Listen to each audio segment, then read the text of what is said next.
Hello honeys, today we're talking all about Featuring Girl. From its real-life inspirations to chords you probably never even heard of, I found everything there is to know. There will be minor spoilers for Aikatsu, so if that's okay with you, let's get started.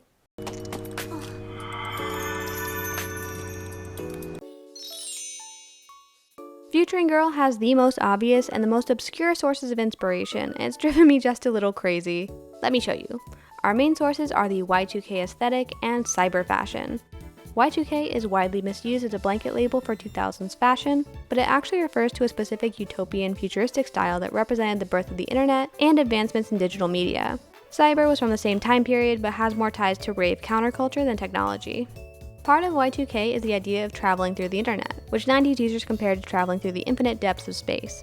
Because of that, Y2K also pulls from the 60s space age design from when space travel was first made possible. That's where the space aspect of Featuring Girl comes from, and why we see so many astronaut, pilot, and sailor-themed chords. All of these styles are related to exploring new frontiers.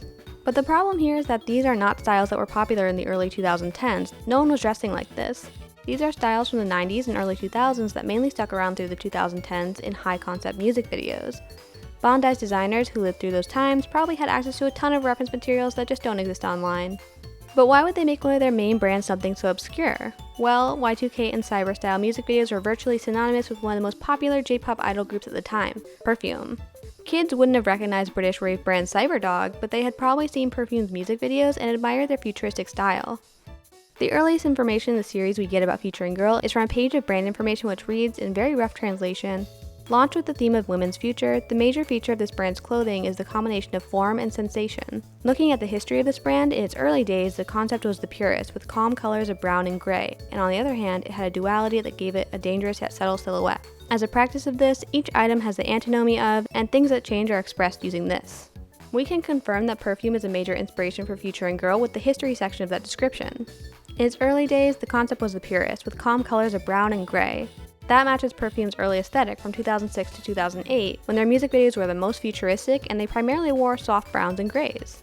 Series director Ryuichi Kimura also says that when they thought about what brand would be suitable for making a music video, they decided that Featuring Girl would be a good choice. And the Featuring Girl music video ended up pulling a lot of elements from Perfume's Electro World music video. The choreography also shares similarities with Perfume's signature style. Along with Perfume, there were a few other notable Y2K and cyber-style music videos that may have also influenced Featuring Girl. The Japanese music video for Girls' Generation's Mr. Taxi, and Momoiro Clover's Owari Naki Kakume music video. These came out around the same time that the first Featuring Girl designs would have been in development. You know what else came out at that time? Kyary Kyary Pamu's Pom Pom Pom music video, which immediately went viral even overseas.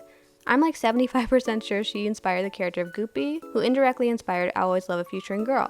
Featuring Girl is inspired by music videos, so the anime staff would have made the most popular music video star its in-universe brand representative. It would make sense, right?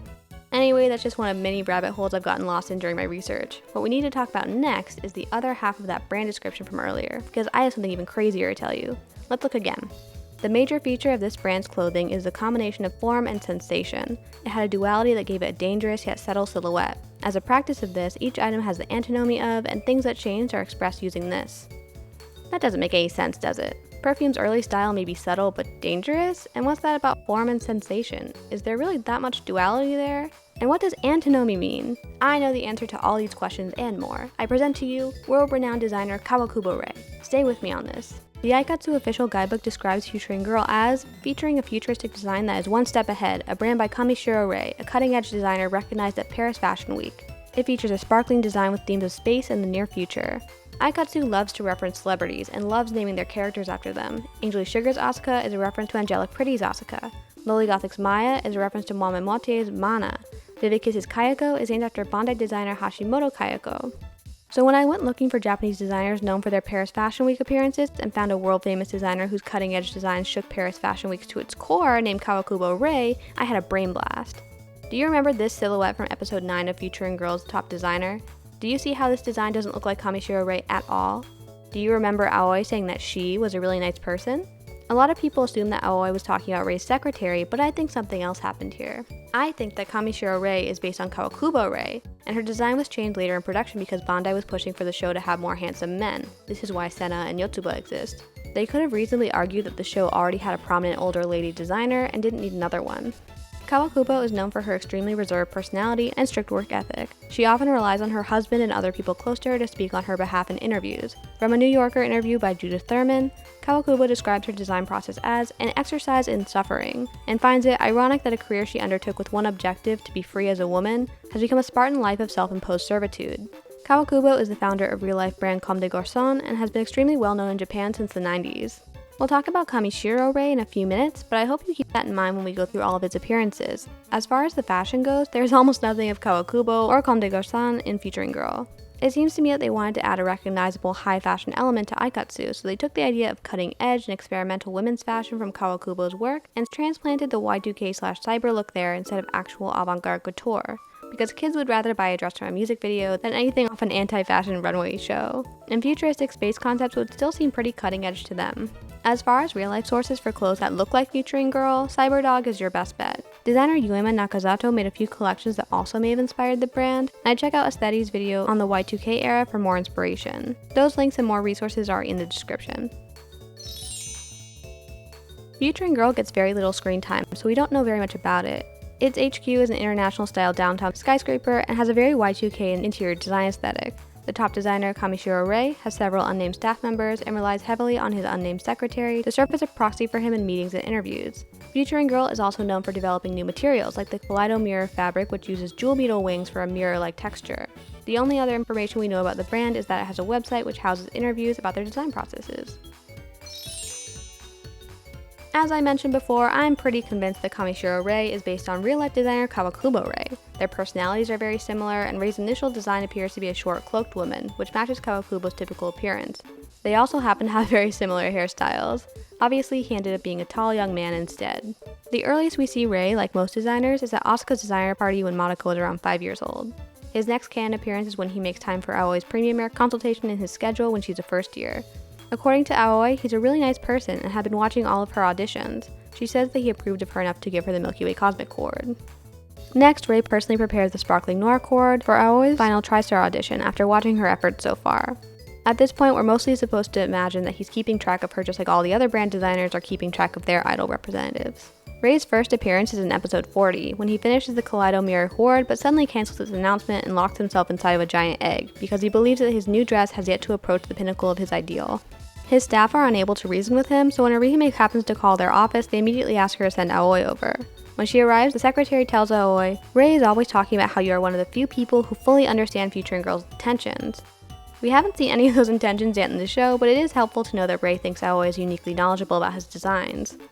Despite this, Rei ignores Aoi until she talks about how Featuring Girl led her to become an idol. Her vulnerability seems to get through to him, and he leaves his shell to say, "I was so caught up in achieving perfection that I had forgotten something important. Dresses are only completed when someone wears them. Featuring Girl's mantra is to create dresses which are able to show a wondrous future to those who wear them. I can see it. Your brilliantly shining future of wearing the Kaleido mirror cord."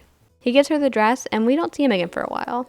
Like most designers, Rei attended the World Trend Conference to choose the animal theme, but did not participate in the theme himself. I'm starting to wonder if the vote was rigged somehow. He later requests Aoi for Crystal Aquarius' debut concert, but does not deliver the cards personally or attend her performance. His next request is for Aoi to produce and star in a music video for a song that will be used in future fashion shows.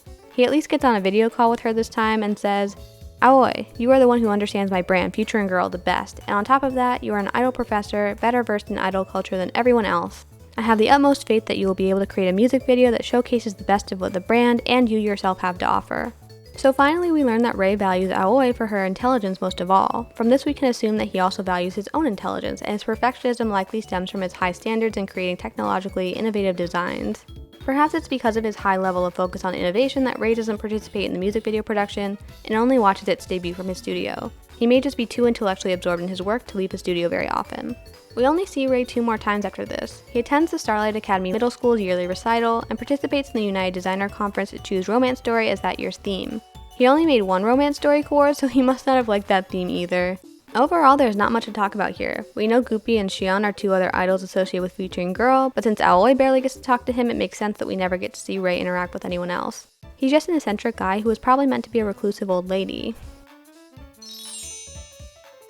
The official brand description for Featuring Girl is, "Be more original, be more pretty, let me show you my own future nobody has ever seen. The brand featuring brilliant materials and smart shapes, just like dresses worn by models come down from a time machine. It's Featuring Girl." Please enjoy the future-style dresses and have both stylishness and prettiness. Featuring Girl is a fairly small brand, only having 24 coords in the original game and 15 shown in the anime. Those 15 are all shown in my Featuring Girl ranking, by the way. Aikatsu on Parade adds 2 more coords, Navy Universe and Blue Universe. Photokatsu adds a whopping 44 more for a total of 70 Featuring Girl coords. I'm totally down to do a Photokatsu ranking for these if enough people are interested. There's a lot of cool stuff going on here. Just let me know in the comments. Featuring Girl's constellation is Aquarius, with its constellation dress being Crystal Aquarius. The other coords in the collection are Snowflake, Astrologer, and Amethyst Aquarius. Its romance story is Swan Lake, and its premium rares are Milky Way Cosmic, Kaleido Mirror, and Crystal Aquarius. You guys are interested in what happened to Featuring Girl, especially since it disappeared so early in the series and Dance Fusion is so similar to it. I think the best way to answer that is to look at how brands evolved heading into Aikatsu Stars. No spoilers, but as the franchise went on, we saw brands becoming a lot more individual to each idol, and eventually even idol units had their own brands as well. I haven't found any official sources that confirm this, but based on how Bandai continuously tweaked the brand system, I think brands ended up being more recognizable when they were associated with a single character. It was probably easier for kids to remember the brands as Aoi's brand or Akari's brand. When we see characters share brands, I think that's to help the audience transition between generations. For example, Angel Sugar has always been the most popular and recognizable Aikatsu brand. By bringing in Dreamy Crown, Senna, and Madoka as the next generation of Angel Sugar, the series is convincing its audience to cross over to the new generation. That's why Hineki and Sumire also share brands. Vivid Kiss and Lily Gothic were both still very popular when the Ichigo generation ended, and both brands belong to side characters. It made sense to continue them with new main cast members, so that some elements of the show remain familiar to longtime viewers. But honestly, it doesn't seem like Featuring Girl was that popular. Sure, a music video inspired brand seems perfect for a new dance-focused character like Rin, but I get the impression that Bandai wanted to experiment more with marketing each idol as their own brand. So we get Dance Fusion, a spiritual successor to Featuring Girl adjusted to fit trends of the time like Osharike, and also a brand that kids can remember as Rin's brand when they're looking for Aikatsu cards in toy stores. There's probably a lot more I can say about Featuring Girl because I know a lot about the Y2K aesthetic and perfume and now world-renowned designer Kawakubo Rei, but for the purposes of this video, I think we've already covered all the important stuff. Definitely let me know in the comments if there was something I missed. If you love Featuring Girl, make sure to check out my Featuring Girl ranking next, and look out for my Dolly Devil ranking next week. Bye bye!